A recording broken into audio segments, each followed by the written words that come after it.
Hi everyone, welcome to my channel. RRB எக்ஸாமோட previous year question பார்க்க போகிறோம்.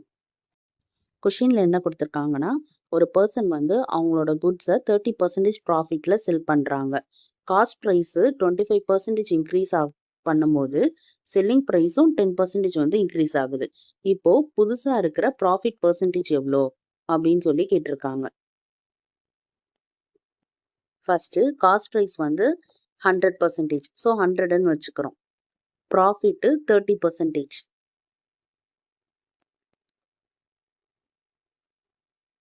இப்போ selling price cost price plus profit என்ன? 100 + 30, 130. இப்போ முன்னாடி இருந்த காஸ்ட் ப்ரைஸை விட 25% இன்க்ரீஸ் பண்ணியிருக்காங்க. ஸோ 100 × 125/100, 125.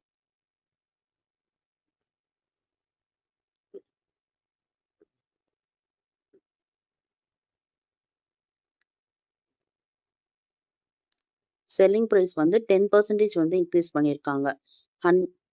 130 × 10% இன்க்ரீஸ் ஆயிடுச்சுன்னா 110% கண்டுபிடிக்கணும்.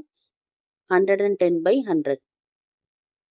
இப்போ இதை சிம்பிளிஃபை பண்ணோன்னா நமக்கு 13 × 11, 143. இதுதான் இப்போ ப்ரெசண்டாக இருக்கிற காஸ்ட் ப்ரைஸ், செல்லிங் ப்ரைஸ். இப்போ நமக்கு ப்ராஃபிட் பர்சன்டேஜ் கண்டுபிடிக்கணும். Selling price minus cost price. 143 - 125 by cost price என்ன? 125 × 100. 143 - 125 18. 18/125 × 100. இதை கேன்சல் பண்ணோம்னா கொஷின்ல என்ன கொடுத்துருக்காங்கன்னா 4s are 25 5s are. ஒரு ஐட்டம் சேல் பண்ணும்போது இனிஷியல் ப்ராஃபிட் பர்சன்டேஜ் 74%. இப்போ காஸ்ட் ப்ரைஸ் 50% இன்க்ரீஸ் பண்ணியிருக்காங்க. செல்லிங் ப்ரைஸ் அதே நெக்ஸ்ட் ப்ரைஸ் தான் வச்சிருக்காங்கன்னா புதுசா இருக்கிற ப்ராஃபிட் பர்சன்டேஜ் எவ்வளோ அப்படின்னு சொல்லி கேட்டிருக்காங்க. Cost price 100, profit 74%.